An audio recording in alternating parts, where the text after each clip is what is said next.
안녕하세요. 모터르프 신승현입니다. 2일 오토모티브 뉴스 등 주요 외신 보도에 따르면 현대차 그룹과 리막의 협력 관계가 중단될 수 있다고 합니다. 크로아티아의 마테 리막이 2009년 설립한 리막 오토모빌리는 초고성능 하이퍼 전기차 업체입니다.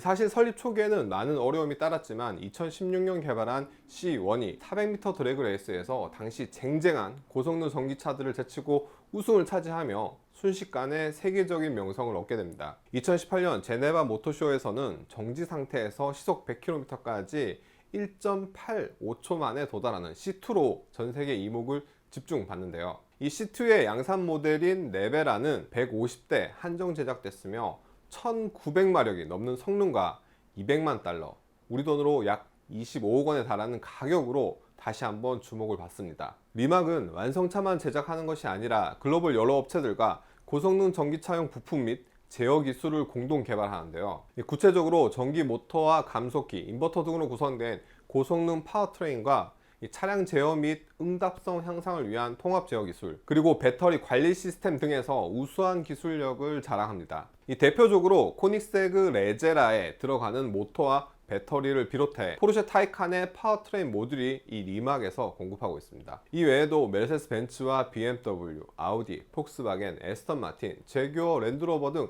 다수 브랜드와 전동화 기술 협업을 진행하고 있습니다. 많은 분들이 아시겠지만 현대차 그룹도 2019년 리막에 8천만 유로, 당시 하나로 1000억 원 규모의 전략적 투자를 단행하는데요. 현대차와 기아가 13.79%의 지분을 확보하며 당시 완성차 업체 중 가장 많은 지분을 갖게 됩니다. 이어 현대차 그룹은 리막과 협업을 통해 고성능 M 브랜드의 미드십 스포츠 전기차 RM202와 수소 전기차 비전 FK 등을 선보이는데요. 그런데 사실 현대차에 앞서 먼저 리막을 점찍어 둔 곳이 있었죠.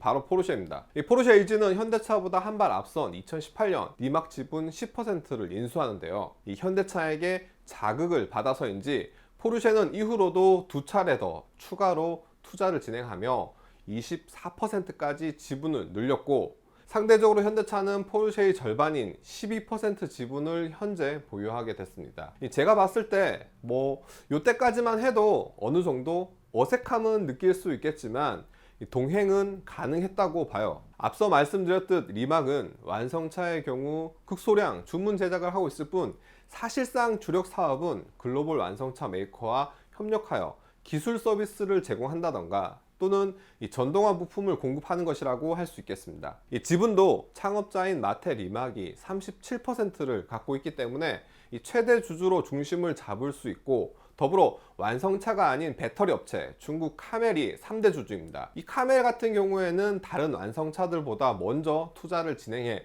사업적으로도 굉장히 끈끈한 관계를 맺고 있을 뿐 아니라 배터리 업체다 보니 고객사인 완성차 업체들과의 관계를 매우 중요하게 여기고 있습니다. 이 마테 리막과 카멜이 과반의 지분을 갖고 있기 때문에 회사가 크게 흔들리지 않는 구조예요.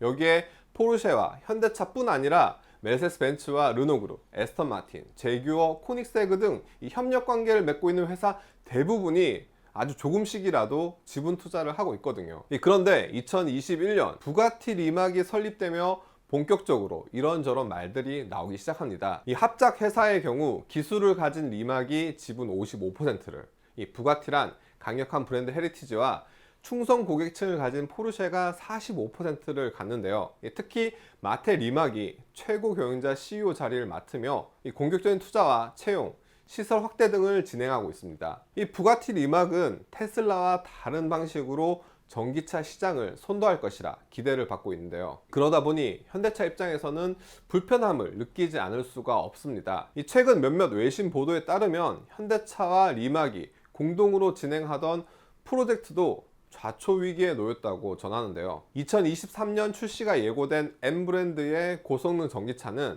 이 현대차에서 자체적으로 마무리 지을 예정이고, 이 고성능 수소 전기차 프로젝트 FK는 중단될 수 있다고 합니다. 이 같은 보도에 대해 리막은 현대차와 두 가지의 수준 높은 프로젝트 중 한 가지 프로젝트는 이미 완료됐으며 향후 몇 가지 미래 프로젝트를 논의 중인 단계라고 반박했습니다. 저희가 직접 문의한 현대차 역시 리막과 결별할 것이라는 주장은 사실이 아니다 라며 불화 및 결별설에 선을 그었는데요. 몇몇 내부 관계자와 확인을 해보니 리막 소속 연구원들이 현대차 그룹 남양연구소에서 협력 프로젝트를 이어가고 있다고 하는 만큼 외신 보도처럼 지금 당장 양쪽이 결별을 하거나 투자금을 회수하는 것은 아닌 것 같습니다. 다만 2019년 투자를 결정하고 이후 언론에 RM202와 비전 FK를 공개했을 때와는 지금 분위기가 달라진 것은 분명한 것 같습니다. 최근 수년간 전기차 진영을 크게 두 개로 나눠본다면